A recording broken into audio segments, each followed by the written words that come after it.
ሰው የጸሎት ህሊና እንዲኖረው የመጀመሪያ የሚያስጠነቅቁት መጥኖ መብላት የሚለው ነው። ሆዱ የሞላ ሰው ተመስጦ መጸለይ አይችልም። ጸሎትን በጣም አስቸጋሪ የሚያደርገው በሰዎች ላይ ያደረግናቸው ትችቶች፣ አስተያየቶች፣ መፍረዶች፣ በሌላ ሰው ላይ ያደረግናቸው ነገሮች በሙሉ ህሊናን ጨለማ ነው የሚያደርገው። ጸሎቱን አንድ ሰው ከማድረጉ በፊት በህሊናው ወንድሙ ጋር ሄዶ እህቱ ጋር ሄዶ መታረቅ ይቅር ማለት አለበት። ይቅር በላይ ልንለው አይደለም። ከመጀመሩ በፊት ቁጭ ብሎ አንድ ሰው ትንሽ ጊዜ ወስዶ እያስታወሰ ይህን ተችቻለሁ፣ በዚህ ፈርጃለሁ እና እነዛን እያስታወሰ ከልቡ እየተጸጸተ ይቅር በላይ በእርግጠኝነት በድያለሁ በዚህ እያለ ራሱን ሲያዋርድ እግዚአብሔር አይንቀውም ያዝ እና የመጸለይን መንፈስ ይሰጠዋል። ራሱ ደግሞ የሚገርማችሁ ይህን ነገር ደጋግመን የምናደርግ ከሆነና የምናስበው ከሆነ በሂደት እየወጣ ውዳሴ ማርያም ይሁን አርጋኖን ይሁን ዳዊት ይሁን ሌላም ጸሎት ይሁን ውዳሴ አምላክ ይሁን በስነ ስርዓት እያዳመጡ እያሰሙ አንድ ሽማግሌ ቤተሰባችን ደብዳቤ ተልኮለት አንብቡልኝ ቢለን እንዲሰማን አድርገን ነው አይደለም የምናነበው። ልቡና ስሜት እየሰጠ ህሊና ትርጉሙን እየተረዳ እነዚህ ከከንፈራችን ጋር ተናቦ በእርጋታ በስነ ስርዓት መጸለይ አንዱ አረፍተ ነገር ወይም አንዱ ጉዳይ ልቡናችን የበለጠ ሊነካው ይችላል። ምናልባትም እንባችን ሁሉ ሊያመጣ የሚችል አንድ ይዘት ካለ ያችን እየደጋገሙ እንባ ካለ እያፈሰሱ ትንሽ ጊዜ ወስዶ ያቺ ላይ ተመስጦ ደጋግሞ መጸለይ አንድ ሰው ህሊናውን ለመጠበቅ ማስለመድ አለበት፣ ላለመሰረቅ። በጣም ብዙ ነገሮች በመሃል ጸሎታችን ይሰሩናል። በዚህ ጊዜ ምንድነው ማድረግ ያለብን? እውነተኛ ጸሎትን እንዳንለምድ የሚያደርገን ጸሎት ከጨረስን በኋላ ወደ ቀደመ ህይወት ነው የምንመለሰው። ታውቃላችሁ አይደል? ፌዘኛ ሰው ከሆነ ወዲያው ጨዋታውን ይጀምራል እና የጸሎት ስሜቱን ይዞ መጠበቅ ነው የሚመከረው። ከጸሎት በኋላ የተስፋ መቁረጥ ስሜት ደግሞ ይፈታተነናል። አንዳንድ ጊዜ መልስ የማግኘት ወይም ጸጋ የማግኘት ወይም ያን እንዲነቀል የፈለግነው የኃጢአት ስሜት ቶሎ ተነቅሎ አለማየት፣ እንደዚህ አይነት ነገር ይታይብናል። ሳይታክቱ ዘወትር ሊጸልዩ እንዲገባ ይህን ምሳሌ ነገራቸው ነው የሚለው አይደለም? ሉቃስ ወንጌል ምዕራፍ 18 በጣም ጥሩ ጸሎት ሁሉ በተከታታይ ሄደን የሆነ ቀን ግን እንጨት የሚልበት ቀን ይመጣል። በእንደዚህ ያለ ጊዜያት ለምንድነው አንዱ የመባረር ስሜት የሚመጣው ሲባል በልቡና ውስጥ የኃጢአተኝነት ስሜት ሲጠፋ ነው። ራስን እንደ እውነተኛ እንደ ጽኑ ኃጢአት ምክንያቱም አንዳንድ ጊዜ ተናዘን የጨረስ የኃጢአታችን ሂሳብ ያወራረድ ምናምን ስለሚመስለን መደንደን ይመጣል። ትኩስ ስሜት ከኛ የለም። ይቅር በለን ስንል ሁሉ ያለብን ዕዳ ያለብን ሁሉ የማይመስል እና ዝም ብሎ የግብር ይውጣሽ አይነት ስሜት ሊመጣብን የዚያ ጊዜ በተለይ ማድረግ የሚገባው እንደዚያ ከሆነ ለመናገር ዋዛ ነገር አይደለም። ክርስትና ማለት ክርስትና እንደሚመስለን መኖር አይደለም። ክርስትና ክርስቶስ እንድንሆነው የሚፈልገው ለመኖር መለማመድ። በተለይ ደግሞ ያንን እንዳልቻል ማወቅ በጣም መሰረታዊ ነው። እንዳልቻል ማወቅ ጎስቋላ እንደሆን እንዲሰማን ያደርጋል። ኃጢአተኞች እንደሆን፣ ሩቅ እንደሆን፣ በደለኞች እንደሆን እንዲሰማን ያደርጋል። ሲሰማን ይቅርታ እንለምነዋለን። ክርስቶስ ይቅርታችን ተቀብሎ ይቅር ይላል።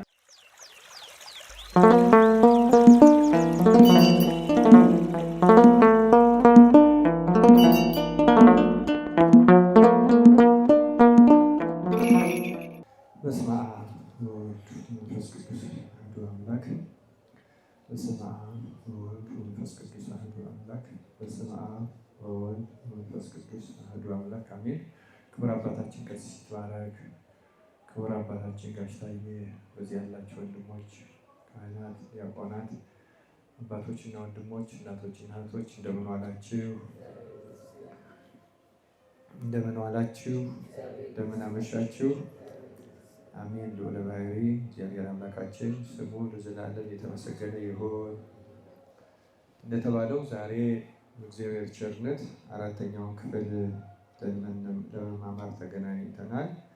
እግዚአብሔር መልካም ፈቃዱ ቢሆን ከዚህ በኋላ ሁለት ክፍሎችን እናደርጋለን። አንደኛው ይዘት ቢያንስ መጨረሻው ስድስተኛው ላይ ከዛሬ ጀምሮ ጥያቄዎች ካሏችሁ በይዘቱ ላይ ጥያቄዎች ልካችሁ በጥያቄዎቹ ላይ ደግሞ ማብራሪያዎቹን ጨምረን ከዛሬ በኋላ ሁለት ክፍሎች አድርገን ሕማማት ከመግባቱ በፊት ባለው በኒቆዲሞስ ሳምንት እንጨርሰዋለን ብለን ተስፋ እናደርጋለን። ይህን እንድናደርግ የፈቀደልን ወደፊትም በቸርነቱ እንደሚያስፈጽመን የምናምነው አባቶቻችን አምላክ ስሙ ለዘላለም የተመሰገነ ይሁን። እንግዲህ እስካሁን በተማርነው ስለ ጸሎት ብዙ የጻፉት እና ያስተማሩት ገዳማውያን አባቶች ናቸው እውነት ለመናገር። ምክንያቱም በገዳም መሰረታዊው ቀለብ ጸሎት ስለሆነ ማለት ነው እና ለምዕመናንም የሚሆነውን ለራሳቸውም የሚሆነውን እና ለእኛ ከሚሆነው ቢያንስ የተወሰነው መሰረታዊውን ነገር ነው እኔ ቢያንስ በተረዳሁት መጠን አብረን የሚሰሙት ሁሉ በዚህ በጉባኤው ተገኝታችሁ በዚሁ በማህበረ ጽዮን ዩቲዩብ ላይ የሚለቀቀውን ማይተው አስተያየትን የሚልኩልኝ ያሉ ለኔም በቀጥታ ከዚያ ትምህርት እንድንወስድ ነው። እንደውም አንድ ሰው ከውጭ ሀገር የላከልኝ ያለ ሌሎችም አሉ። አንዳንዱ ሰው በባለፈው ሳምንት ይዘት ላይ እንደው ትንሽ ከበድ ያለ ወይም ደግሞ እስካሁን ምናልባት ከለመድነው ልማድ የተለየ ስለሆነ ሊሆን ይችላል እግዚአብሔርን ራሱ እንደ ማራቅ የቆጠሩት ሰዎች አስተያየታቸውን እንደውም አንድ ወንድማችን ደግሞ ከዩቲዩብም የተሰጠ አስተያየት ይመስለኛል ስክሪንሾት አድርጎ ልኮልኛል እና እነዚህ መሰረታዊው ዓላማ ዋናው ነገር ከልማድ እየወጣን የምንጠቀምበትን ጸሎት መለማመድ ነው እውነት ለመናገር እና አንድ ነገር ከእውነት ካየነው ከልማድ ከለመድነን ልማድ ወጥተን አዲስ ነገር ልንሞክር ስንል ማንኛውም ነገር ከባድ ነው እና የኛ ችግር ደግሞ አይመስልንም የሌሎች ችግር ነው የሚመስለን። ለምሳሌ አንድ ሰው ከዚህ በፊት ስፖርት ሰጥቶ የማያውቅ ሰው ስፖርት ሲጀምር ሲጀምር ይከብደዋል አይከብደውም? አዎ ብዙ ስህተቶችንም ሊፈጸም ይችላል። በኋላ ሊወደውና ደስ ብሎት ሊያደርገው ሲጀምር ግን ጭንቅ ነው። ሌላው ቀርቶ ሰዓቷን ጠብቆ ማድረጉ እንኳን ይጨንቀዋል። የነፍስ ጉዳይ ለሌለበት ማለት ነው። የህሊና መሰብሰብ ለሌለበት አንድን ነገር በሆነ ሰዓት ለምዶ ሁልጊዜ ለማድረግ ማለት ነው። ወደ ውትድርና የሚገቡ ሰዎች የመጀመሪያው በሌሊት ተነስተው ስፖርት መስራት ነው። ከባድ ነገር ነው። የመጀመሪያዎቹ 2 ሳምንትና 3 ሳምንት ለማንኛውም ሰው ከባድ ነው። እንኳን እንዲህ ያለው መንፈሳዊ ጸሎት ውጊያ ያለበት ከሰይጣንም ማለት ነው ከአመለካከታችን ከሀሳባችን ጀምሮ በተግባሩም ጭምር ውጊያ ያለበት ነገር ይቅርና የሌለበት ስጋዊ የዚህ ዓለም ተራ ነገር እንኳን ለመድመድ ብዙ ነገር ሲጀመር የሚያስጨንቅ ነገር አለ። ግን ደግሞ በሃይማኖት ሆነን በእውነቱ ተስፋ አድርገን በቁርጥ ህሊና ከጀመርነው ደግሞ ከማንኛውም ነገር በተሻለ ልናደርገው እንችላለን እና እንዲያ እንድናደርግ አምላካችን እግዚአብሔር ይርዳ። ባለፈው ሳምንት 3ኛውን ክፍል ትክክለኛው ጸሎት በሚል ርዕስ ነው ያየነው። ዛሬ ደግሞ ያንን ትክክለኛውን ጸሎት እንዴት እንጸልይ በሚል ሂደቱን በተመለከተ ለምንድን ነው ዛሬ እዚህ ላይ የማተኩረው? በእውነቱ የምንጸልይበት መንገድ እስካሁን በተነሱ ትምህርቶችም የተነሳ ቢሆንም ለብቻው ማየት ደግሞ በጣም አስፈላጊ ነው። ጌታችን አምላካችን መድኃኒታችን ኢየሱስ ክርስቶስ ስለ ጸሎትም ሲያስተምር እንደው ወንጌሉን አስተውለን ብናየው በ4 መንገድ ነው ያስተማረን ራሱ ጌታ መድኃኔዓለም ክርስቶስ። አንደኛ ጸልዩ የሚል ትምህርት አስተምሯል። ዋናው ነገር ይዘቱ ሳይናገር ምንም ሳይል ጸልዩ የሚል ደጋግሞ ለምሳሌ ወደ ፈተና እንዳትገቡ ትጉና ጸልዩ ነው ስለሚያሳድዷችሁ ምን አድርጉ? ጸልዩ። ሽሽታችሁ በክረምትና በሰንበት እንዳይሆን ጸልዩ። እነዚህ በሙሉ ጸልዩ የሚል ማሳሰቢያዎች መጸለይ እንዳለብን ክርስቲያኖች በመሆናችን አማኞች በመሆናችን መጸለይ እንዳለብን ብቻ አስተምሮናል። ይህም ብቻ አይደለም ደግሞ እንዴት መጸለይ እንዳለብን ደግሞ አስተምሯል። ስትጸልዩ ይላል አይደለም? ደግሞ ጸልዩ የሚለው ደግሞ እንዳለ ሁሉ ስትጸልዩ እንደ ግብዞች አትሁኑ፣ እነሱ እንዲህ ያደርጋሉ። አሁን ደግሞ ያ የጸሎትም ሂደት የሚመለከት ነው። ደግሞ የጸሎቱን ይዘት ደግሞ አስተምሯል። ደግሞ እንዲህ ብላችሁ ደግሞ ጸልዩ። ምን ብላችሁ? አባታችን ሆይ ብሏል አላለ? ይዘቱንም አስተምሯል። እንዴት መጸለይ እንዳለብን አስተምሯል። መጸለይ እንዳለብን አስተምሯል።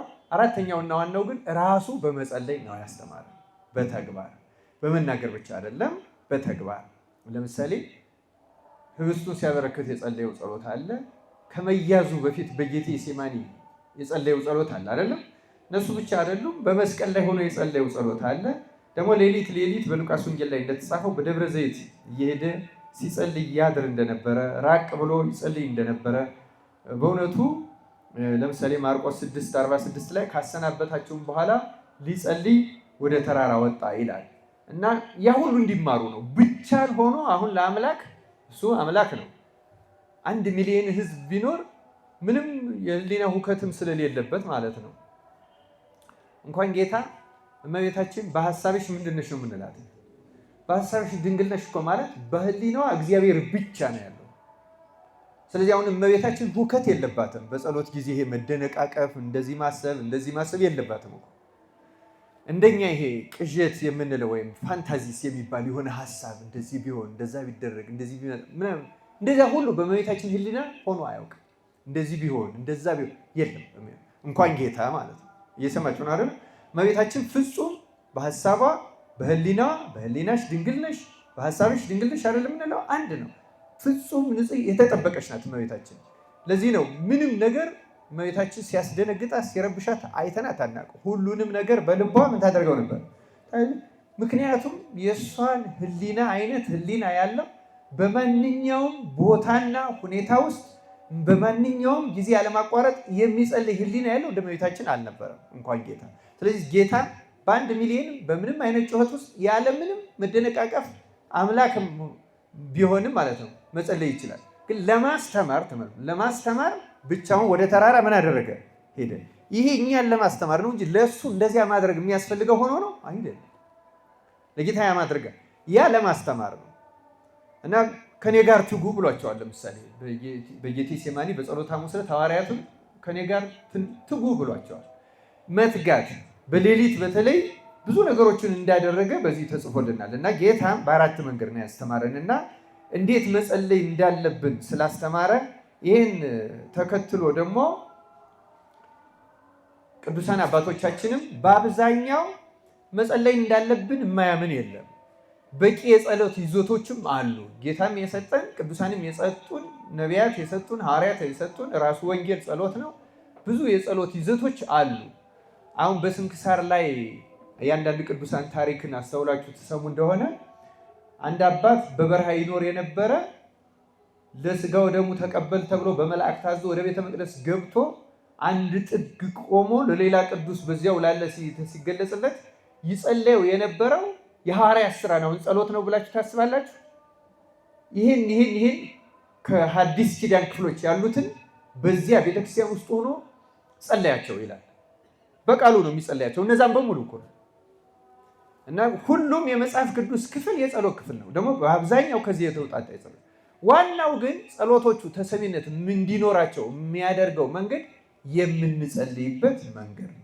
ጌታን በደንብ አድርጎ ያስጠነቀቀን መግቢያችንም ላይ እንዳነሳ ነው እንዴት ነው መጸለይ ያለብን። ለምሳሌ ትክክለኛው ጸሎት እንደዚህ ነው። በህሊና መነዋወጽ መረበሽ የሌለበት ወደዚህ የሚለው ሳምንት ላይ እንዴት ነው እንደዚያ መሆን የምንችለው ነው። ዛሬ እንዴት ነው እንደዛ መሆን የምንችለው? እንደታዘዘው በወንጌል እንደተጻፈው ቅዱሳን እንዳደረጉት የተመረጡት እንዳደረጉት እንዴት መጸለይ እንችላለን? መሰረታዊዎቹ ነገሮች እነዚህ ናቸው እና አምላካችን እግዚአብሔር ለእኛ በእውነት በቸርነቱ ምስጢሩን ይግለጽልን ማለት ነው። ብዙ ቅዱሳን አባቶች እንዴት መጸለይ እንዳለብን ሲናገሩ በተለይ ለማታ ጸሎት ጠዋት አድረን ተነስተን ስለሆነ ለጠዋቱም ሊያገለግል ይችላል። ቢያንስ ጠዋት ስንጸልይ የእንቅልፍና የሐሳብ መሽጎድጎዶች ቢኖሩም ከምግብ ጋር ያለው ራቅ ያለ ነው። ግን በተለይ የማታ ጸሎትን ለመጸለይና በማንኛውም ጊዜ ጥሩ ጸሎት ለመጸለይ ሰው የጸሎት ህሊና እንዲኖረው ህሊናው ለጸሎት ልቡናው ለጸሎት የተዘጋጀ እንዲሆን የመጀመሪያ የሚያስጠነቅቁት መጥኖ መብላት የሚለውን ነው። ምን ማድረግ? መጥኖ መብላት በእውነቱ በጣም መሰረታዊ ነገር ነው። ክርስቲያኖች በምንም መንገድ ሆዱ የሞላ ሰው ተመስጦ መጸለይ አይችልም። መፈተን ትችላላችሁ። ሆዱ ጥግብ ያለ ሰው እንጨት ነው የሚለው ራሱ ህሊናው መሰብሰብ አይችልም። ለጸሎት ሰውነቱ መነቃቃት አይችልም። ራሱ የበላው ምግብ በውስጥ የሚፈጠር ሂደት ስላለ ያ ራሱ ወጥሮ ነው የሚይዘው፣ ያስጨንቀዋል። ባይጨነቅ እንኳን ማለት ነው የተለየ ጭንቀት እንኳን ባይጨነቅ ስሜት ያለው ርኅራኄ ያለው ልቡ አይምሮው ስብስብ ያለ ልቡ ስሜቱ የሚነካ ለምሳሌ ባለፈው ልቡናንና ህሊናን ማስተባበር ስንል ከልብ ስሜት ይወጣል። ለምሳሌ ቅድም ኤሎሄ ስንል አምላክ ስንል ልክ አምላክ ቆሞ እየጠራ ነው እየተነጋገረ እንደሆነ ልቡናችን ይሰማዋል። በጾም የደከመ ሰውነት ሊሰማው ይችላል። ሆዱ የሞላ ሰው ግን አይሰማው እና ለዚያ ነው ቅዱስ ጴጥሮስ ራሱ በመልእክቱ እንዲህ የሚል ቃል ጽፎልናል። ቅዱስ ጴጥሮስ አንደኛ ጴጥሮስ ምዕራፍ 4 ቁጥር 8 ላይ ትጸልዩም ዘንድ በመጠን ኑሩ ይላል። ስለ ቃሉ የእግዚአብሔር ስም የተመሰገነ ይሁን። ትጸልዩም ዘንድ ምን አድርጉ አለ? በመጠን።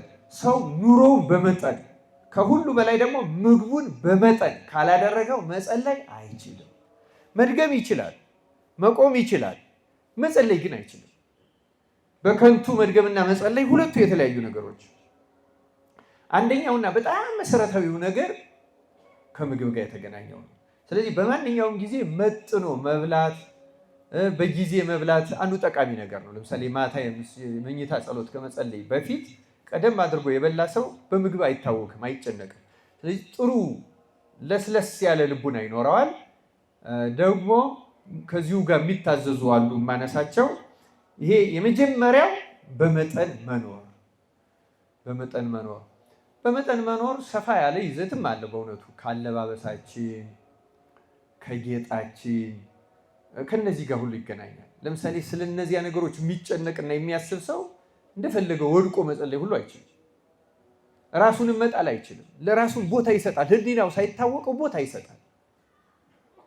አሁን እንደዛ ከመሆኑ የተነሳ አንዳንድ ሰዎች ለምሳሌ ከአብያተ መቃድስም ወይም ከአብያተ ክርስቲያናት የማይመቿቸው አሉ። ምክንያቱም የሚፈልጉት አይነት ምቾት ስለሌላቸው ማለት ነው። የሚፈልጉት አይነት ምቾት ስለሌላቸው አንመርጣቸውም። ቤተክርስቲያን ቆሻሻ መሆን አለበት ማለት አይደለም። ንጹህ ነው መሆን ያለበት በተቻለ መጠን ማለት ነው። ግን ደግሞ ከኛ ምቾት ጋር ካልሄድ፣ ስለዚህ ምቾታችን በመጠን አለመኖራችን እግዚአብሔር ቤት እንኳን ተገኝተን እንደ ልብ እንዳንጸልይ እንቅፋት ይሆንብናል ማለት ነው። መጀመሪያው ይሄ ነው። እግዚአብሔር አምላክ ይህንንም እንድናስተካክል ልቡናችንን ብሩህ ያደርገልን። ሁለተኛው በእውነቱ ጸሎትን በጣም አስቸጋሪ የሚያደርገው በማንኛውም ሰዓት በቀኑ ውስጥ ስለ ሰዎች ስናደርገው ወይም በሰዎች ላይ ያደረግናቸው ትችቶች፣ አስተያየቶች፣ ይህን የመሰሉ ነገር ሐሜቶች፣ በነገራችን ላይ መፍረዶች፣ በሰው ላይ በሌላ ሰው ላይ ያደረግናቸው ነገሮች በሙሉ ህሊናን ጨለማ ነው የሚያደርጉት። ስለዚህ ህሊና መሰብሰብ አይችልም። ይመጡብናል። አሁን ስለ ሰው ወሬ ሁሉ ሰምተን ማለት ነው። አሁን ወሬ ምናምን በሙሉ ናቸው እነዚህ ጀጅመንቶቹ የሚኖረን። ለምሳሌ ገሌ እንዲህ ያደረገው፣ ገሊትን እንዲህ ያደረገቻት የሚል ነገር ከሰማን በእርግጠኝነት በጸሎት ሰዓት ሁሉ ይመጡብናል። እንዴት እንደዚህ ያደረገች፣ እንዴት እንደዛ ሆነ እንላለን አንልም?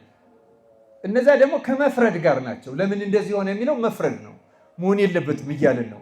እና በምንም መንገድ ህሊናን ጨለማ ነው የሚያደርጉት እነዚህ ጉዳዮች። ንጹህ ጸሎት መጸለይ አይቻልም።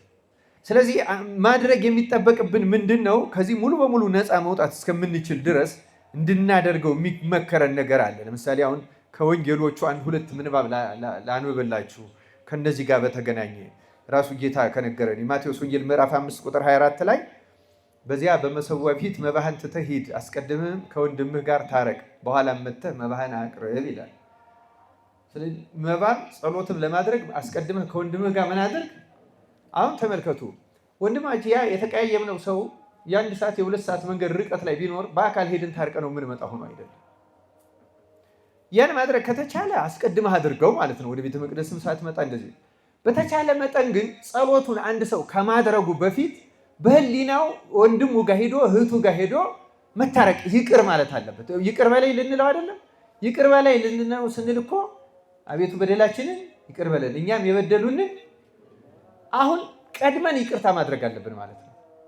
እግዚአብሔርንም ይቅርታ የሚመከረው እንዲያው ብዙ መነኮሳት የሚመክሩት ብዙ ቅዱሳን አበው የሚመክሩት ጸሎት በመደበኛው ከመጀመሩ በፊት ቁጭ ብሎ አንድ ሰው ትንሽ ጊዜ ወስዶ እያስታወሰ ይህን ተችቻለሁ፣ ይህን የሰው ስም አንስቻለሁ፣ በዚህ ፈርጃለሁ እና እነዛን እያስታወሰ ከልቡ እየተጸጸተ ይቅር በለኝ ከልቡ እየተጸጸተ ከልቡ መቼስ ልባችሁን እንጂ ልብሳችሁን አትቅደዱ የሚል ቃል ትዝ ይላችኋል አይደል? ትንቢተ ኢዮኤል ምዕራፍ 2 ላይ ታስታውሳላችሁ። እና ሰው ዳዊትም ያለው የተዋረደውን ልብ እግዚአብሔር ምን አያደርግም አይንቅም ተብሏል አይደል? ልበ ትሑተ ወየዋህ ይሜንን እግዚአብሔር መዝሙር 50 ላይ ያለው ማለት ነው። እና ሰው ልቡናውን በእርግጠኝነት በድያለሁ በዚህ እያለ ራሱን ሲያዋርድ እግዚአብሔር አይንቀውም ያንስ እና የመጸለይን መንፈስ ይሰጠዋል ራሱ።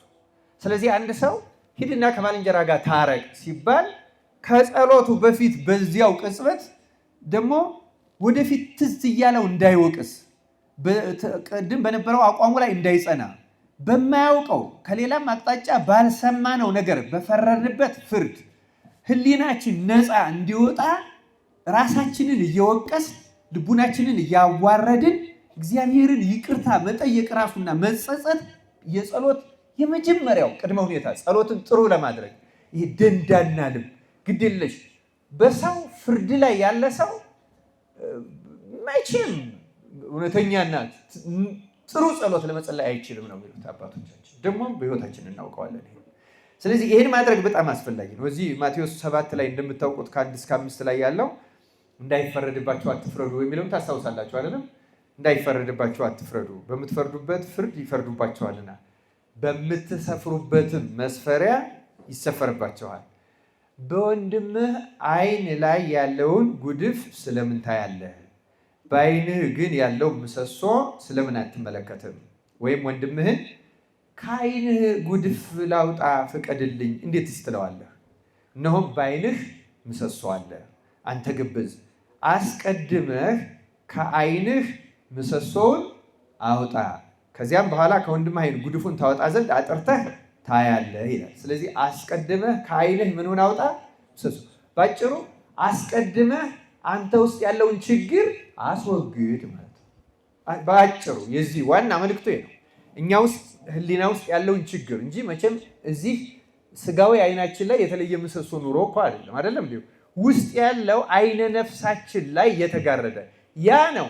ያ ዓይናችን ያ ምሰሶ ላይ ካለ የወንድማችንን ዓይን ካላሳየ እግዚአብሔርን ሊያሳየኝ ይችላል? አይችልም።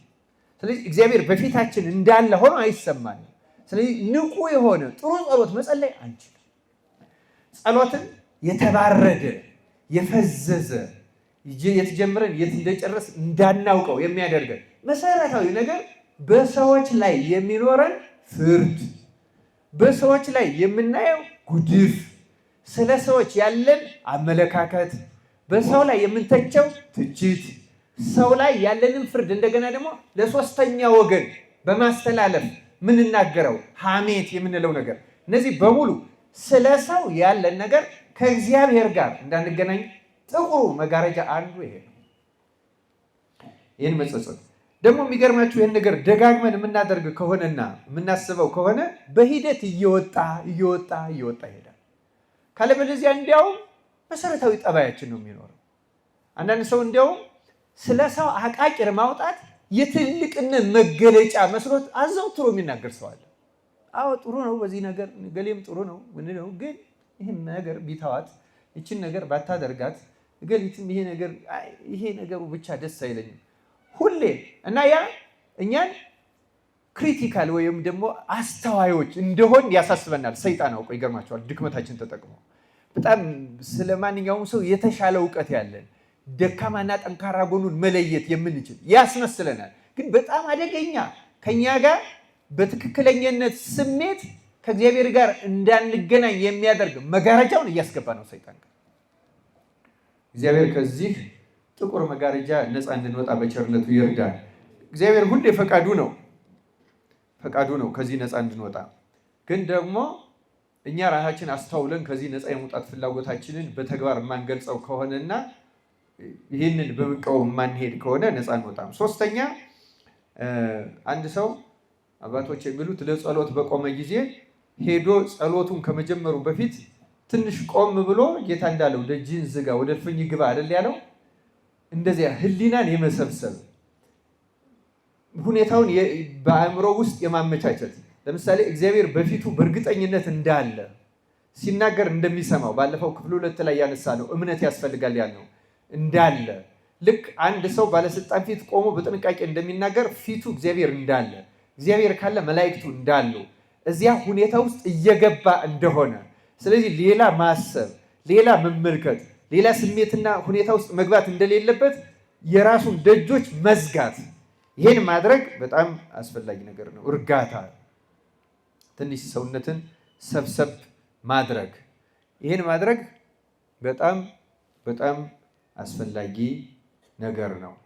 ይህን ማድረግ ወደ ጸሎቱ ለመሄድ በጣም መሰረታዊና አስፈላጊ ነገር ነው። ከዚህ ቀጥሎ እንድናደርገው የሚመከረው እግዚአብሔርን ስም በመጥራት መስገድ ነው። አራተኛው ምንድን ነው የሚያስፈልገው? እዚያ እስቲ ተናገሩ። አዎ መስገድ ባለፈው ማንስቻለሁ። በአግባቡ በእርጋታ የእግዚአብሔርን ስም በመጥራት አክብሮት እየሰጠን መስገድ በጣም አስፈላጊ ነው። ከተቻለ በርከት ያለ ስግደት መስገድ በጣም አስፈላጊ ነው። ባለፈው እንዳልኩት የሆነ ቁጥር ለመሙላት ብዙ ቅዱሳን እንደውም የሚሉት ቁጥር አትቁጠሩ ስለ ስግደት ነው የሚሉት። ምክንያቱም ቁጥር የሚቆጥር ሰው ሁለት ፈተናዎች ሊገጥመው ይችላል። አንደኛ ቁጥሩን ለመቁጠር ሲል ህሊናው ከእግዚአብሔር ጋር መሆኑ ይቋረጣል። ህሊናው ከምኑ ጋር ይሆናል? ከቁጥሩ ጋር። ገብቷችኋል አይደለም? 1 2 3 እያለ ሲሄድ እግዚአብሔር እናስቦ እሱን እያከበረ መሆኑንና ከእግዚአብሔር ጋር ያለው ግንኙነት ቁጥሩ ይወስድበታል። ከዚህ የከፋው ደግሞ ብዙ መስገድ ቢችል በስግደቱ መጠን ደስታ ያመጣበታል። 200 ሰገድኩ 300 ሰገድኩ ካለ 50 ሰገድኩ 100 ሰገድኩ በቃ ይሄን ያህል እየሰገድኩ ነው ካለ ያ እንደ ግብዞች አትሁኑ የተባለው ማለት ነው። ራሳቸው በሚያደርጉት መርካት አለ አይደለም።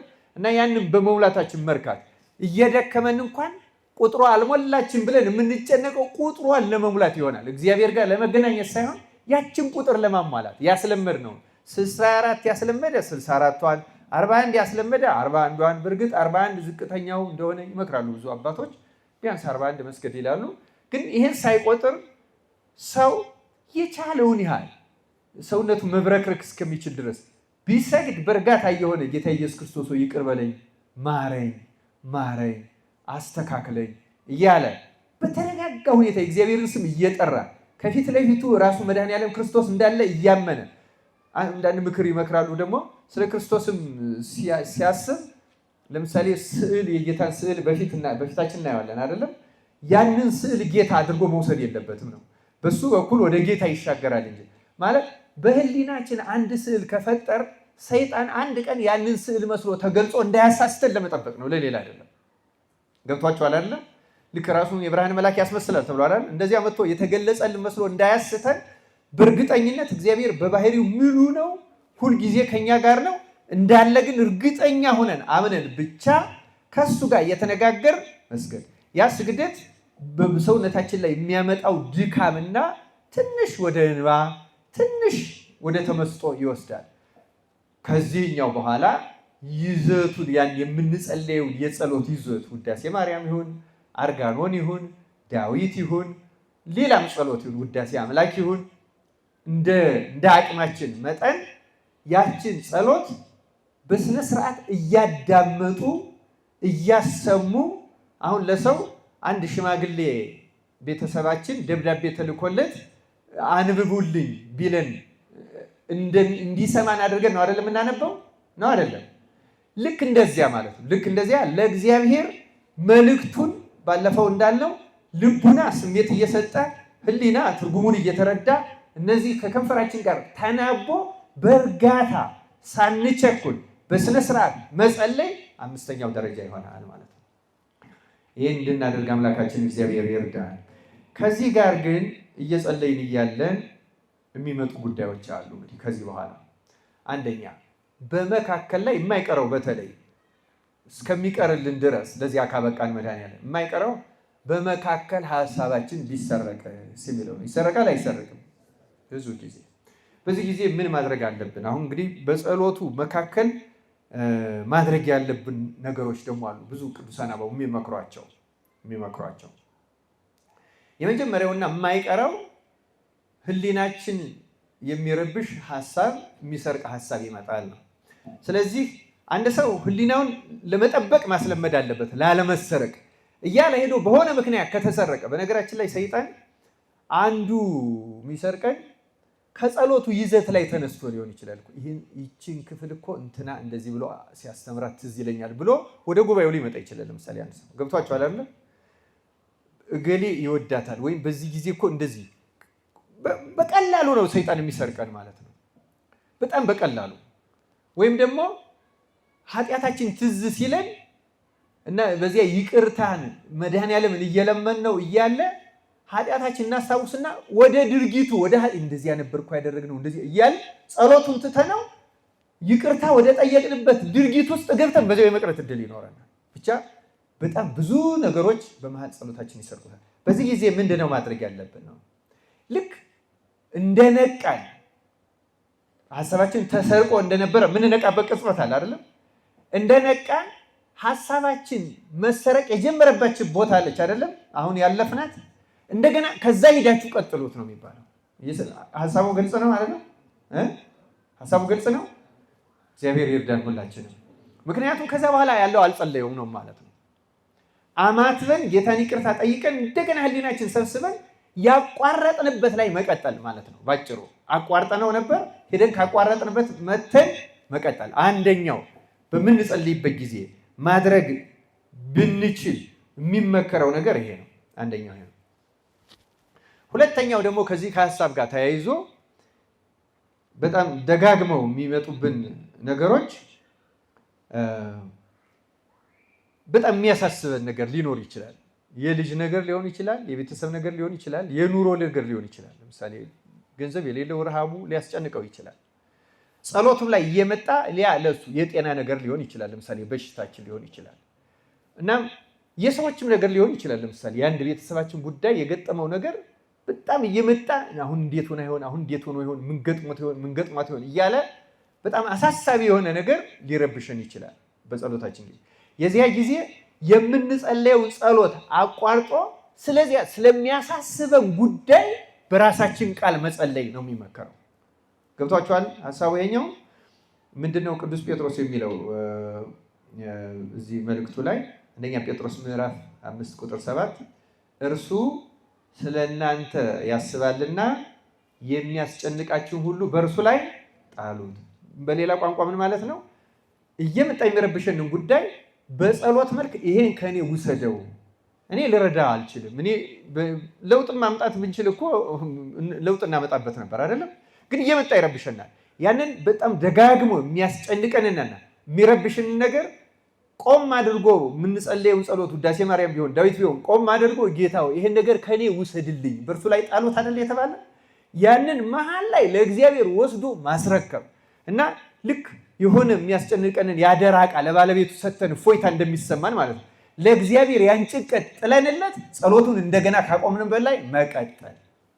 በጣም ተመላልሶ የሚያስጨንቀንን ነገር ይሄን ማድረግ አንዱ ለጸሎታችን በጣም መሰረታዊና አስፈላጊ እንግዲህ በጸሎት መካከል ላይ ልናደርጋቸው ከሚገባ ጉዳዮች ሁለተኛው ይሄ። ሶስተኛው ደግሞ ጸሎትን ለመለማመድም ወደ እውነተኛ ጸሎት ለመሸጋገር ከሚረዱት አንዱ ነገሮች ከጸሎቱ መካከል አንዱ አረፍተ ነገር ወይም አንዱ ጉዳይ ልቡናችን የበለጠ ሊነካው ይችላል። ከሌላ አንድ ይዘት ካለ እዛች ጉዳይ ምናልባትም እንባችን ሁሉ ሊያመጣ የሚችል አንድ ይዘት ካለ እዛች ጉዳይ ላይ ቶሎ አትለፉ ነው የሚባለው። ግልጽ ነው አይደለም? ያችን እየደጋገሙ እንባ ካለ እያፈሰሱ ንስሐ ካለ እየተናዘዙ ትንሽ ጊዜ ወስዶ ያቺ ላይ ተመስጦ ደጋግሞ መጸለይ አንዱ የሚመከረው የጸሎት ሂደት ነው። ከዚያ በኋላ ወደሚቀጥለው ጸሎት። ለዚያ ነው አሁን ብዙ ቅዱሳን ከጣዕሙም የተነሳ ለምሳሌ አንድን ቃል 100 ጊዜ ሊሉት ይችላሉ። በዚያ ጣዕም ሊሰወሩ ይችላሉ። ተመስጧላቸው። ይሄ እውነተኛውን የተመስጦ ጸሎት ውስጥ ለመግባት ወደ እውነተኛው ጸሎት ለመግባት ከሚረዱት በጣም መሰረታዊ ነገሮች አንዱ ይሄ ነው። ስለዚህ በጸሎቱ ይዘት መካከል በተለየ ሁኔታ የሚመስጠን የሚያስለቅሰን የበለጠ ከእግዚአብሔር ጋር እንድንገናኝ ስሜታችን ይሄ ቅድም ያልኳችሁ ልባችን ይሄ ስሜት ይሰጣል የሚለው እሱን የበለጠ ወስዶ የሚያገናኝ ሲሆን ሶስቱ ህብረት የፈጠሩባት ቅጽበት ናት። ያቺን ቅጽበት በአግባቡ መጠቀም፣ ቶሎ አለመለየት፣ እዚያችሁ ላይ ቀጥ ብሎ ወደ እግዚአብሔር ልብን አይምሮን ስጥት አድርጎ መቆየት።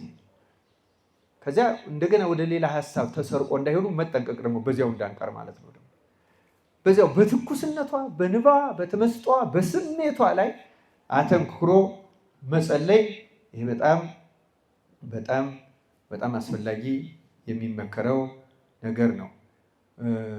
በዚህ ጊዜ በእንዲህ ያለው ጊዜ አንድ ተጨማሪ ነገር ማድረግም ይቻላል ይላሉ። ባጭሩ ከመጽሐፉ ጸሎት ውጭ የሆነ የኛን ልመና ሁሉ ማቅረብ ይቻላል። ለምሳሌ አቤቱ በመቅሰፍትህ አትገስጸኝ ይላል ዳዊት ለምሳሌ አይደለም።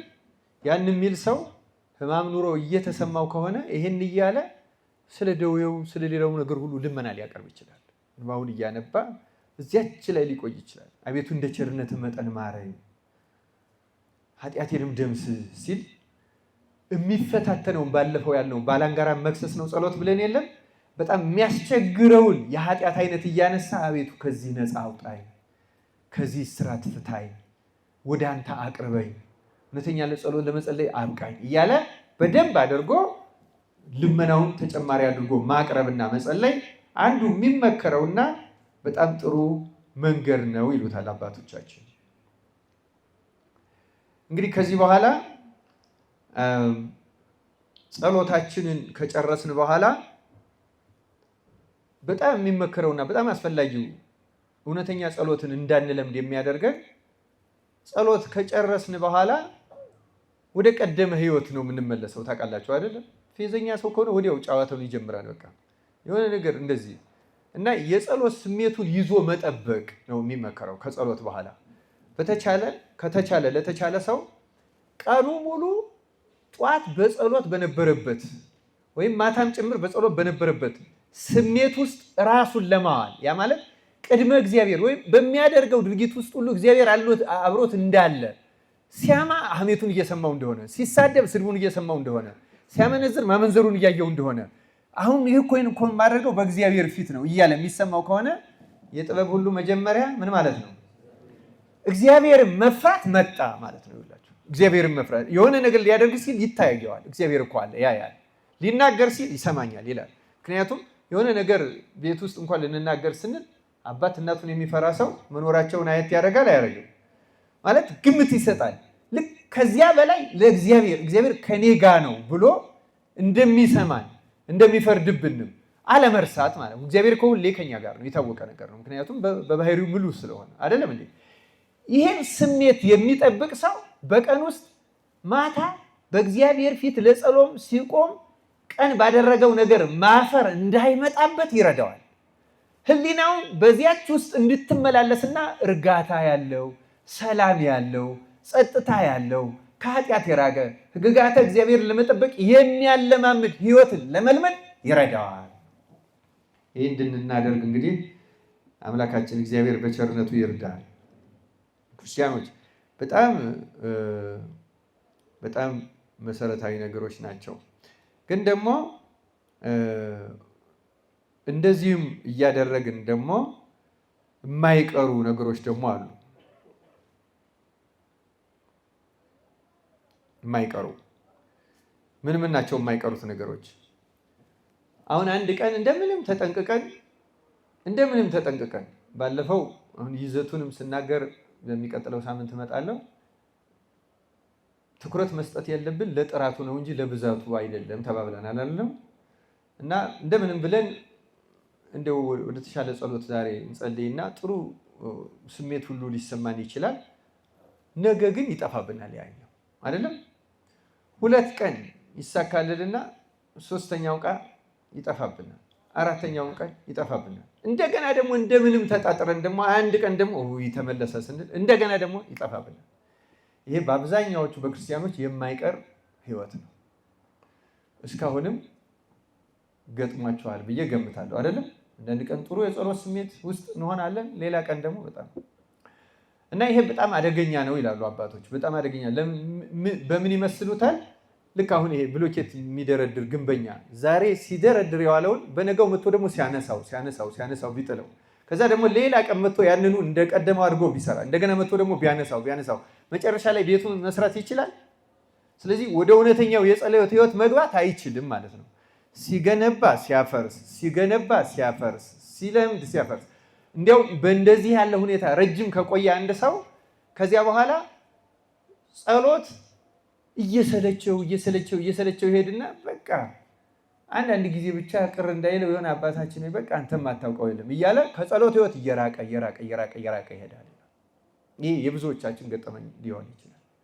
ስለዚህ አንድ ሰው እንደምንም አድርጎ ራሱን የውዴታ ግዴታ ውስጥ የሆኑ ጊዜያት ናቸው። በነገራችን ላይ አንዳንድ ሰዎች ለምሳሌ እንደሚናገሩት በሳምንታት ውስጥ ከዚህ ሁሉ ችግር ወጥተው ጥሩ የጸሎት ስነ ስርዓት የሚለምዱ አሉ። ለአንዳንዱ ሰዎች ወራት ይፈጅባቸዋል፣ ለአንዳንድ ሰዎች ደግሞ ዓመታቱን ይፈጅባቸዋል። ግን ዓመታት ይፈጅባቸዋል ማለት ምን ማለት ነው? አውቀው በትዕግስት ነው የሚጠብቁት ማለት ነው። ገብቷቸዋል አይደል? ሌላው ቀርቶ ደግሞ ሌላው የተስፋ መቁረጥ ስሜት ደግሞ ይፈታተነናል አንዳንድ ጊዜ። ምን አይነት ተስፋ መቁረጥ? በትክክል እንኳን እየጸለይ በጸሎታችን መልስ የማግኘት ወይም ጸጋ የማግኘት ወይም ያን እንዲነቀል የፈለግነው የኃጢአት ስሜት ቶሎ ተነቅሎ አለማየት፣ እንደዚህ አይነት ነገር ይታይብናል። እና መጀመሪያ ክፍል አንድ ላይ አንስቼዋለሁ። ሳይታክቱም ዘወትር ሊጸልዩ እንዲገባ ይህን ምሳሌ ነገራቸው ነው የሚለው አይደለም? ሉቃስ ወንጌል ምዕራፍ 18። ስለዚህ በአንድ ከተማ አንድ አመፀኛ ሰውን የማያፈር እግዚአብሔርን የማይፈራ ንጉሥ ነበረ። በዚያች ከተማም አንዲት ባልቴት ነበረች። ዘወትርም እየመጣች ከባላጋራዬ ፍረድልኝ እያለች ትጨቀጭቀው ነበር። ስለዚህ ጌታ አንዱ ያስጠነቀቀ ምንድን ነው? እንደዚህ ስሜታችንን የሚያዋዥቁ እንደማንሰማ እንድንጠራጠር፣ መጀመሪያ ስለ እምነት አንስተናል፣ ግን እንድንጠራጠር ምንም ብናደርግ እግዚአብሔር እኔን እየሰማኝ አይደል እንድናደርግ የሚያደርግ የመቆየት ያለመሰማት ስሜት፣ ያለመደመጥ ስሜት ሊፈጥርብን ይችላል ሰይጣን። ጌታ ግን ሳይታክቱ። ስለዚህ አንድ ሰው በጸሎቱ መታከት የለበትም ማለት። የመሰልቸት ስሜት፣ ያለመደመጥ ስሜት ወይም ደግሞ በራሳችን ጸሎት የመርካት ስሜትን መከላከል። በራስ ጸሎት የመርካት ስሜት ማለት ትክክለኛውን እያደረግኩ ነው፣ እግዚአብሔር መስማትና መልስ መስጠት አለበት የሚል የትዕቢት መንፈስ ሳናውቀው በውስጣችን ይኖራል ማለት ነው። እና እንትን ያሳድርብናል የሆነ ግምት፣ የጊዜ ግምት። በዚህ ጊዜ ውስጥማ ይሄ ተሰምቶልኝ እንዲህ ይሆናል፣ ይህን ሱባኤ ሲጨርስ እንደዚህ ይሆናል፣ ከዚህ በኋላማ እንደዚህ ይሆናል። ይሄ ማለት ትዕቢት ነው። በነገራችን ላይ የእኛን ጸሎት የሚሰማበትን ጊዜ እኛ ወስነን ፍርዱ ምላሹ መስጠቱ ሁሉ እኛ ሰራ ነው ማለት ነው። ረቂቅ የሆነ ትዕቢት ነው። ከእንደዚህ አይነት መላቀቅ፣ መቼ መልስ እንደሚሰጠን በምን አይነት መንገድ እንደሚመልስልን፣ ምክንያቱም እግዚአብሔር የሚመልስልን ለእኛ የሚጠቅመን ነው እንጂ እኛ የፈለግነውን ሁሉ አይደለም።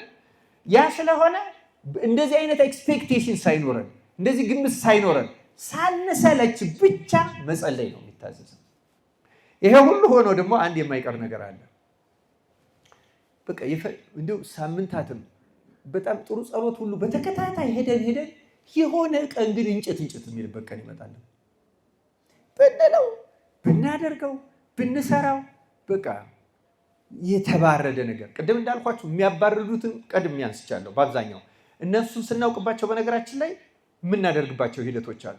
በእንደዚህ ያሉ ጊዜያት ለምንድን ነው አንዱ የመባረድ ስሜት የሚመጣው ሲባል በልቡና ውስጥ የኃጢአተኝነት ስሜት ሲጠፋ ነው። ራስን እንደ እውነተኛ እንደ ጽኑ ኃጢአት። ምክንያቱም አንዳንድ ጊዜ ተናዘን የጨረስ የኃጢአታችን ሂሳብ ያወራርድ ምናምን ስለሚመስለን መደንደን ይመጣል። ከዚያ በኋላ ብርድ ያለ ስሜት፣ ምንም ትኩስ ስሜት ከኛ የለም። ይቅር በለን ስንል ሁሉ ያለብን ዕዳ ያለብን ሁሉ የማይመስል ስሜት ይመጣል እና ዝም ብሎ የግብር ይውጣሽ አይነት ስሜት ሊመጣብን ይችላል።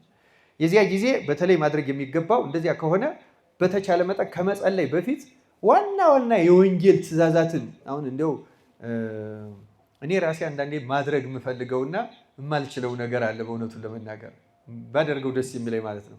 ዋና ዋናዎቹን ኃጢአተኞች መሆናችን የሚነግሩንን የወንጌል ትእዛዛት ከአንዳንዲት መስመር ማብራሪያት ጋር ልቅም አድርጎ በአንድ ቀን ወይም በሁለት ገጽ ሰብስቦ ፕሪንት የማድረግ ፍላጎት አለኝ ብዙ ጊዜ ማለት። ምክንያቱም መጽሐፍ ቅዱስን እየፈለገ ከሚያነብ አንድ ሰው እነዚያን ግልጥ አድርጎ ይህንን አድርጌዋለሁ እያለ ቢያይ ሙሉ በሙሉ ኃጢአተኛ መሆኑ ይገባዋል። ማንኛውም ሰው ሁሌ ሕገ እግዚአብሔር እንደምንሽር ይሰማናል። ያኔ ሙሉ ኃጢአተኛ ያ ነው ወደ እግዚአብሔር ልቡናችን እንዲሰበር ይቅርታውን በጣም በተባረደ ሕሊና ከመለመን እንድንወጣ ሊረዳን የሚችል አንዱ መሰረታዊ ነገር ያ ነው ክርስቲያኖች። እና እንደዚህ ሕግጋቱን ማንበብ አንደኛው በጣም አስፈላጊ ነገር ነው። በተለይ ወንጌልን አሁን ወንጌል ከማቴዎስ 5 ጀምሮ ያሉትን እና እስከ 7 እዚያ ደግሞ እዚህ 13 አካባቢ ያሉ ትእዛዞች፣ ትምህርቶች አሉ። ከሌሎቹም ወንጌሎች ያሉ ዋና ዋና እነዚያን ሰብስበን ብናወጣቸው ስናያቸው በእርግጠኝነት 99% እንደሻር ናቸው ይሰማናል።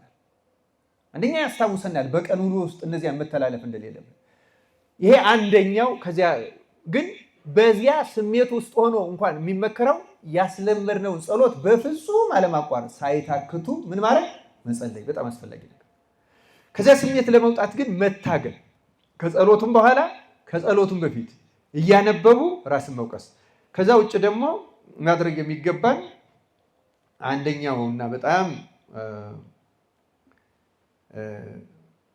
አስፈላጊው ነገር እንድንጸልይ እውነተኛ ጸሎት እንድንጸልይ ራሱ ስለ ጸሎት መጸለይ። ስለምን መጸለይ?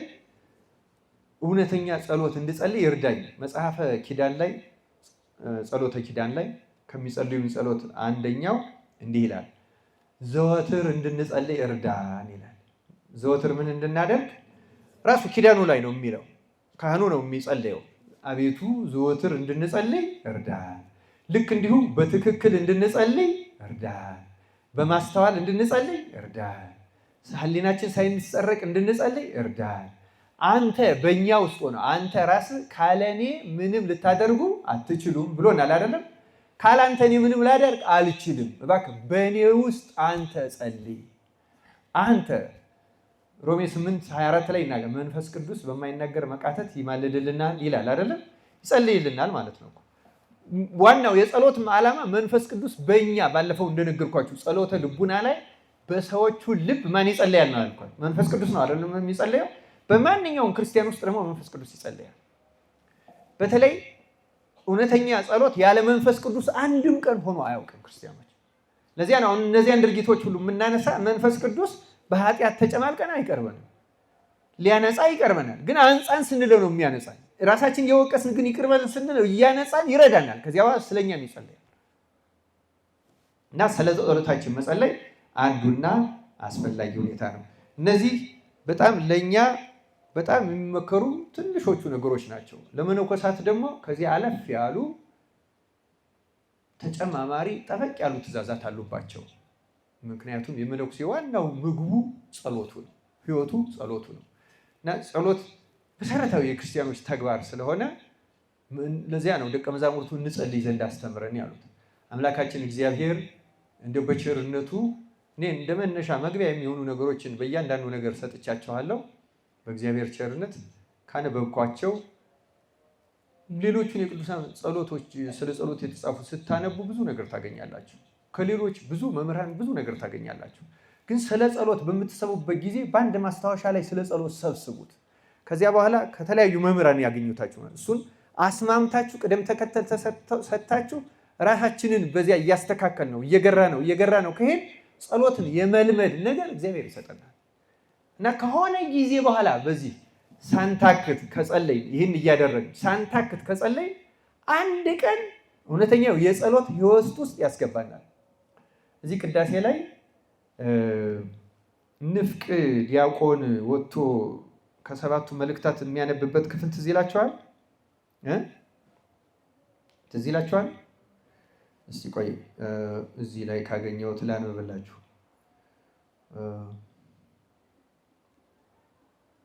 ከንፍቅ ዲያቆኑ ሊያነብ ሲወጣ ከመውጣቱ በፊት ካህኑ የሚጸልይልን ጸሎት አለው። ይህንን ጸሎት አስተውላችሁ ብትሰሙት ደስ ይለኛል። ምንድን ነው የሚለው? ባጭሩ አረፍተ ነገሩ ማስታወስ እችላለሁ። ወደ ልዩ የምስጋና አዳራሽ እንገባ ዘንድ አድለን ወይም ፍቀድልን ነው የሚለው። ወደ ምን? ቅዳሴው ላይ እኮ ነው ተመልከቱ። ወደ ልዩ የምስጋና አዳራሽ እንገባ ዘንድ ምን አድርግልን? ፍቀድልን። አሁን ቅዳሴ ውስጥ እያስቀደስ በተመስጦ ሆነው ወደዚያች የምስጋና አዳራሽ የሚገቡ ሰዎች አሉ፣ መንፈስ ቅዱስ የሚያስገባቸው። እኛ ደግሞ እንደተንከራተት ልንመለስ እንችላለን አብዛኛዎቻችን። ይሄ ማለት ምን ማለት ነው? እንገባለን፣ በእርግጠኝነት በጣም በአትኩሮት ከጸለይ እንገባለን። እንዲያውም አንዳንዶቹን ሰዎች እግዚአብሔር የተለየ ነገር ሁሉ ያደርግላቸዋል። በጣም የተለየ ይሄ ህሊናቸውን ዝግት አድርገው መጸለይ የሚለምዱ ሰዎችን ሳያስቡት እነሱ ይሁን ብለው አይደለም እግዚአብሔርን በሚፈልጉ በዚያ ሰዓት የመላእክት ምስጋና ውስጥ ይገባሉ። የት እንዳሉ አያውቁም። ለምሳሌ በዚያ ቅጽበት የት እንዳሉ አያውቁም። የሚጸልዩ ራሱ ያ ምስጋና የሚያደርሱ የሚያውቃቸው ቄሶች ሊመስሏቸው ይችላል። ለምሳሌ ግን እነሱ እዛ ውስጥ ነው። ለምሳሌ አንዲት ግብፃዊት እናት አሜሪካ ውስጥ ያነበብኩት ነው። አሁን ዛሬ ስንት ዓመት ነው ያረፉት። በጣም አስደናቂው ነገር በጣም ያን ጣዕም ስለቀመሱ ሁልጊዜ ካህናት ቤተ መቅደሱ ሳይከፍቱ ሌሊት ይደርሳሉ ሴትየቱ ሁልጊዜ። ግን ሁልጊዜ ደግሞ ቤተ መቅደሱ ተከፍቶ ነው የሚያገኙት ለሳቸው። ግን ለካ መላእክት ናቸው ሳይከፈት ያስገቧቸዋል። ለሳቸው ግን ተከፍቶ የገቡ ነው የሚመስላቸው። እና ሁልጊዜ ሲገቡ ቄሶች ምስጋና ጀምረው የደረሱ ነው የሚመስሏቸው። ግን መላእክት ናቸው፣ ቄሶች አይደሉም። እና በኋላ ካህናት ሲመጡ ገብተው ያገኟቸዋል። እና በየት ገባች ሲሏቸው እናንተ አይደላችሁ እንደ ከፍታችሁ የጠበቃችሁ ይላሉ። ሁልጊዜ ገብተው ያገኛሉ። እና ብቃታቸውን አውቀው ሁልጊዜ እሳቸው ግን መብቃታቸውንም አያውቁም፣ ከመላእክት ምስጋናም እንደሚገቡ አያውቁም። ሁልጊዜ ግን በዚያች የምስጋና አዳራሽ ውስጥ ሁልጊዜ ያሳልፉ ነበር። ብዙ የመጽሐፍ ጸሎት እኮ የለመዱ ሴት አይደሉ። ህሊናቸውን ግን መሰብሰብ እና የጸሎት ህይወትን መለማመድ ስለቻሉ እግዚአብሔር ሁልጊዜ ወደዚያ የምስጋና አዳራሽ ያስገባቸዋል። አምላካችን እግዚአብሔር እኛንም በቸርነቱ ወደዚያ የምስጋና አዳራሽ እንድንገባ ይርዳል። እያደረግን ያለው ጥረት ይሄ ነው። ክርስቲያኖች እውነት ለመናገር ዋዛ ነገር አይደለም። ክርስትና ማለት ክርስትና እንደሚመስለን መኖር አይደለም። ክርስቲያኖች ክርስትና ክርስቶስ እንድንሆነው የሚፈልገውን ለመኖር መለማመድ። በተለይ ደግሞ ያንን እንዳልቻል ማወቅ በጣም መሰረታዊ ነው። እንዳልቻል ማወቅ ጎስቋላ እንደሆን እንዲሰማን ያደርጋል። ኃጢአተኞች እንደሆን፣ ሩቅ እንደሆን፣ በደለኞች እንደሆን እንዲሰማን ያደርጋል። ሲሰማን ይቅርታ እንለምነዋለን። ክርስቶስ ይቅርታችን ተቀብሎ ይቅር ይለናል። ክርስቲያኖች እንደዛ መሆኑን ካላወቅነው አንችልማ። ካላወቅነው እኮ አንፈልገው። ምክንያቱም ትክክለኛውን ነገር እያደረግን እንደሆን ከተሰማን የቀረብንን ነገር ስለማናውቀው አንለምነው፣ አንሻው፣ ቢያንስ ይቅርታ አንጠይቅም። ይቅርታውንም ሳናገኝ እንቀራለን። ክርስቲያኖች የትምህርቱ መሰረታዊ ዓላማ ያ ነው። በራሳችን እንደ አይሁድ እንዳንረካ። ገብቷቸዋል። አይሁድ በራሳቸው ረክተው ነው የሚኖሩ። በጸሎታቸው ረክተው፣ በምጽዋታቸው ረክተው በቃ እኛ እንዲህ እናደርጋለን፣ የሁለት ጊዜ ጾማለሁ በሳምንት ያ መጽሐፍ ተጽፎልን የለ ግብዙ ፈሪሳዊ ያደረገው በራሱ ነው የሚረካ። ይሄ አደገኛ ህይወት ነው። ክርስቲያኖች ራሳችን በለመድነው ለራሳችን ፍላጎት እርካታ በሚሰጠን መኖር አደገኛው የክርስትና ህይወት እሱ ነው። ወደዛኛው ስንገባ ግን ጣዕሙም አያልቅም፣ ጊዜው አይረዝምብንም፣ ድካም ይወገድልናል፣ ድንቅ ጣዕም ውስጥ ያስገባናል። መድኃኒዓለም እግዚአብሔር ያችን ጣዕም እንድንቀምሳት ይፍቀድልን ክርስቲያኖች። ስለዚህ መልመድ ነው። እንዴት እንልመደው የሚለውን አጠቃላይ ተናግሬ ትምህርቴን ጨርሳለሁ። እሺ ይሄንን እንዴት እንልመደው የሚለውን አባቶች መልሳቸው ባለፈው አንስቻለሁ። ነገሩ መሄድ እንዴት ለመድክ፣ መጻፍ እንዴት ለመድክ ብለው ይጠይቃሉ። መጻፍ እንዴት ነው የለመድነው? አንድ ቀን ነው አስተካከል መጻፍ የጀመርነው? ያበላሽ አንድ ፊደል ለመጻፍ አንድ በግ የመሰለ ነገር እያደረግ ነው አይደለም?